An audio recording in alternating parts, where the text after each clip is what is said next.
ध्यान दें।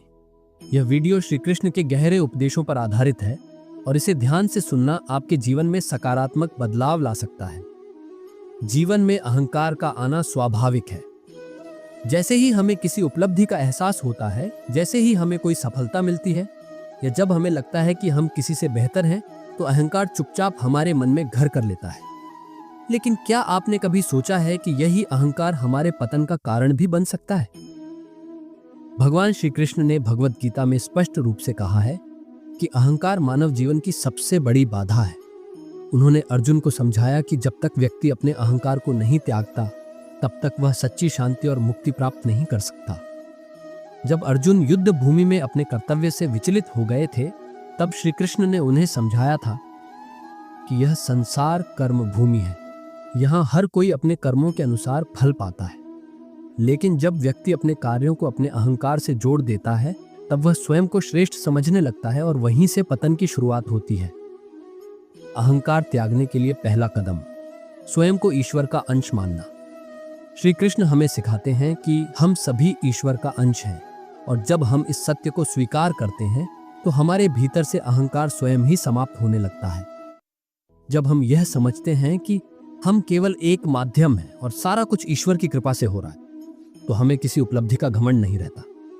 दूसरा कदम, कर्म का त्याग, नहीं फल की इच्छा। श्री कृष्ण ने गीता में कहा है, कर्मण्येवाधिकारस्ते मा फलेषु कदाचन, अर्थात हमें केवल कर्म करने का अधिकार है, लेकिन उसके फल पर नहीं।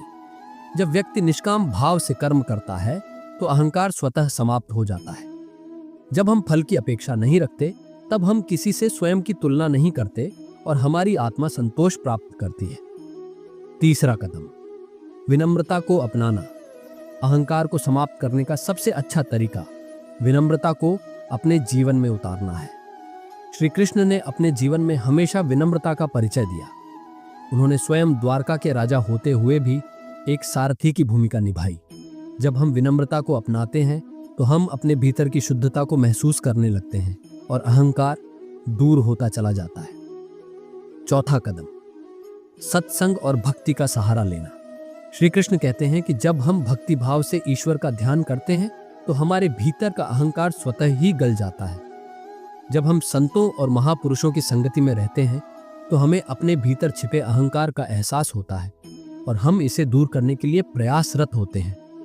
पांचवां कदम, सब में ईश्वर का दर्शन करना। भगवद गीता में श्री कृष्ण कहते हैं, समम सर्वेषु भूतेषु तिष्ठन्तम परमेश्वरम, अर्थात जो व्यक्ति सभी जीवों में ईश्वर को देखता है वही वास्तव में ज्ञानी है। जब हम हर किसी में ईश्वर का अंश देखते हैं तो हम किसी को भी अपने से छोटा या बड़ा नहीं समझते, और यही अहंकार को समाप्त करने का सबसे बड़ा साधन है। छठा कदम, धैर्य और सहनशीलता का अभ्यास करना। श्री कृष्ण हमें यह भी सिखाते हैं कि अहंकार को त्यागने के लिए धैर्य और सहनशीलता आवश्यक है। जब हम धैर्य रखते हैं और अपने मन को शांत रखते हैं तो हम अपने विचारों और भावनाओं को नियंत्रित कर सकते हैं। ये नियंत्रण हमें अहंकार से बचने में मदद करता है। सातवां कदम, सेवा भाव अपनाना। सेवा भाव से किया गया कार्य अहंकार को समाप्त करता है। जब हम निस्वार्थ भाव से दूसरों की सेवा करते हैं तब हमारे भीतर विनम्रता आती है। श्री कृष्ण स्वयं गीता में कहते हैं कि निस्वार्थ सेवा सबसे श्रेष्ठ कर्म है। यह न केवल हमें अहंकार से दूर रखता है बल्कि हमारे जीवन को भी सार्थक बनाता है। आठवां कदम, आत्मनिरीक्षण करना। प्रतिदिन आत्मनिरीक्षण करें और स्वयं से प्रश्न करें, क्या मैं अहंकार में आकर किसी को दुख तो नहीं पहुंचा रहा? क्या मेरे शब्दों या कार्यों में अहंकार झलक रहा है? जब हम अपने भीतर झांकते हैं तो हमें अपनी गलतियों का एहसास होता है और हम स्वयं को सुधार सकते हैं। नौवां कदम, गीता का अध्ययन और ध्यान। भगवद गीता को पढ़ना और उसके उपदेशों पर ध्यान लगाना अहंकार को समाप्त करने का सबसे सशक्त माध्यम है।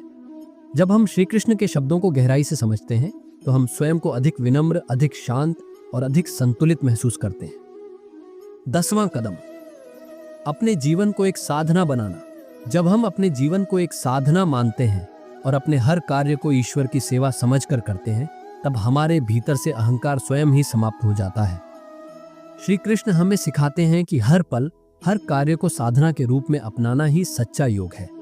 अब यह आप पर निर्भर करता है कि आप श्री कृष्ण के इन उपदेशों को अपने जीवन में कितना अपनाते हैं। क्या आप अहंकार को त्यागने के लिए तैयार हैं? क्या आप विनम्रता को अपनाकर अपने जीवन को और अधिक शांत और आनंदमय बनाना चाहते हैं? अगर यह वीडियो आपको पसंद आया हो तो इसे जरूर लाइक करें, अपने दोस्तों और परिवार के साथ साझा करें और कमेंट में बताएं कि आपको श्री कृष्ण के कौन से उपदेश सबसे ज्यादा प्रेरणादायक लगते हैं। हरे कृष्ण। जय श्री राधा कृष्ण।